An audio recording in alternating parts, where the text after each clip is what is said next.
Hey, what's going on, everybody? It's your boy, your man's Eon, and you already know me. And this is Fabulous Love Talking the Podcast, episode 59. And son, I appreciate you all tuning in with me again, son. I know I was not here last week. I was busy enjoying myself, and I figured I deserved that much. But I'm here now, right? And I got some stuff to talk about. But first, I gotta say this: I am not a financial advisor. But I do have gems for you, right, son? Please support the channel by clicking that like button, followed by the subscribe button, and then utilize the links in the description to get $25 in Bitcoin on Voyager, 2 free shares on Robinhood, 4 free shares on Webull. Then you can get $25 for signing up to crypto.com. But that Voyager is definitely the valid route to go. I would recommend Voyager for sure, son. That joint crazy. Look, son, this episode we're going to be talking about Ethereum, Wish, and Lucid Motors, son. So let's go ahead and get into it. First, with Ethereum, right? Ethereum brought to light, this crypto move that, started happening not too long ago, right? Maybe like a week or two ago. And basically what happened was Ethereum came out with this London update, right? And the London update was purpose for, I would say, lowering gas fees for the most part. And if you don't know what gas fees are, that's just like the costs that are associated with transactions, between, different hosts of the crypto. So different transaction fees pretty much, right? So say if I have to pay a bill, and the credit card service charges maybe 50 cents, that would essentially be a gas fee or transaction fee, right? But as we all know, Ethereum, along with many other cryptos, are consistently working towards making improvements. But I think this headache that Ethereum solved was, top notch, right? Because a lot of things that's been going on with gas fees is, it's not so much as the gas fees were high, it was just you didn't, whether you knew it or not, you had to pretty much bid. So it was gas fee bidding. You were bidding on how much you were going to pay for your transaction to go through. So with this new update, rather than bidding, as you can see on this little article that I got for you if you're watching on YouTube, instead of bidding, right, now you pretty much, they have a protocol, made with the algorithm to determine how much that gas fee will be, right? Or that transaction fee will be. And that's what makes it valid. And if you know, or if you don't know, I'm going to say this: Ethereum is valid because this is what most NFT spaces use to power NFTs, right? So Ethereum is, that crypto, like I'm seeing Ethereum on, what is it called?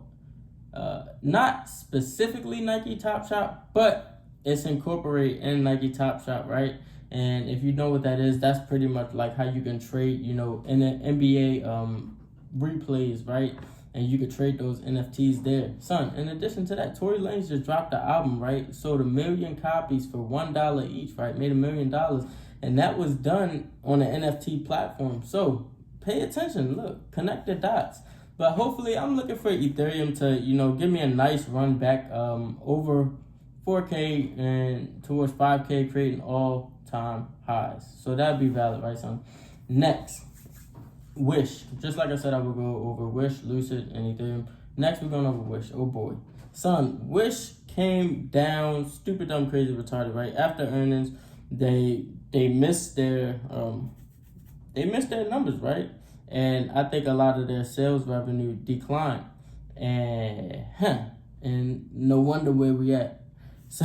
So look, so it went from nearly over $9 to under $7, right? So it started to drop before the earnings, and then after the earnings, that joint just collapsed. And I was like, dang, son, seeing Wish down over 20%, I was like, ooh, I could work with that. I am currently holding shares of Wish, right? And I can't lie about it. I'm holding shares of Wish, but I did buy more when it dipped like this, right? I'm going to give it some time. I think this is a good play. I anticipate the stock to recover. You just have to give it the right amount of time.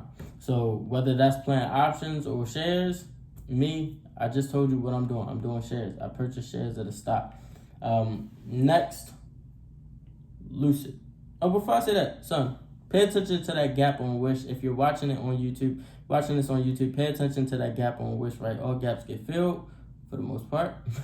And yeah, all that money, I'm making that. So next, Lucid Motors, right, son? So Lucid, I'm waiting. I'm still waiting. They got me waiting. So I truly believe that we are getting closer to seeing a vehicle on the street. You know what I'm saying? They keep talking about production.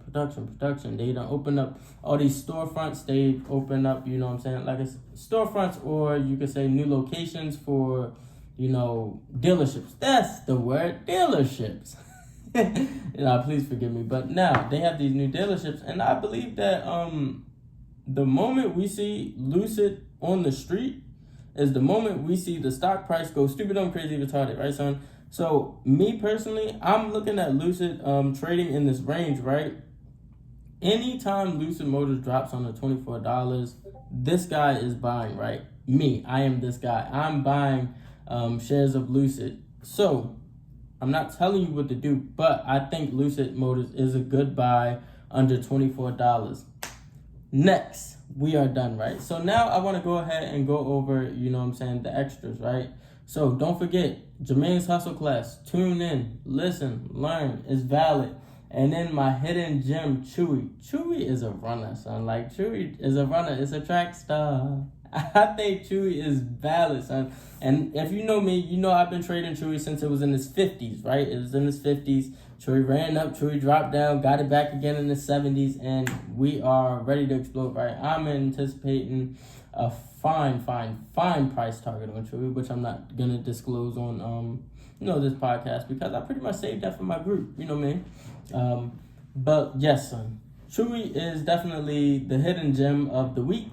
And oh crap, I gotta give you my my numbers for the week, right? So wow, that's crazy. Actually, I didn't trade options this week, so there you go. There's no numbers, but my crypto portfolio is up, and that's lovely to see. My penny portfolio is up. That's lovely to see. And my stock portfolio, Wish kind of brought it down, but other than that, Chewy brought it back up. So we valid. Look, son, thank you all for tuning in. If you have questions or anything, please feel free to reach out. But like I said, this is Forever Slow Stroking the podcast. It's your man, Eon, and I gotta go. Oof.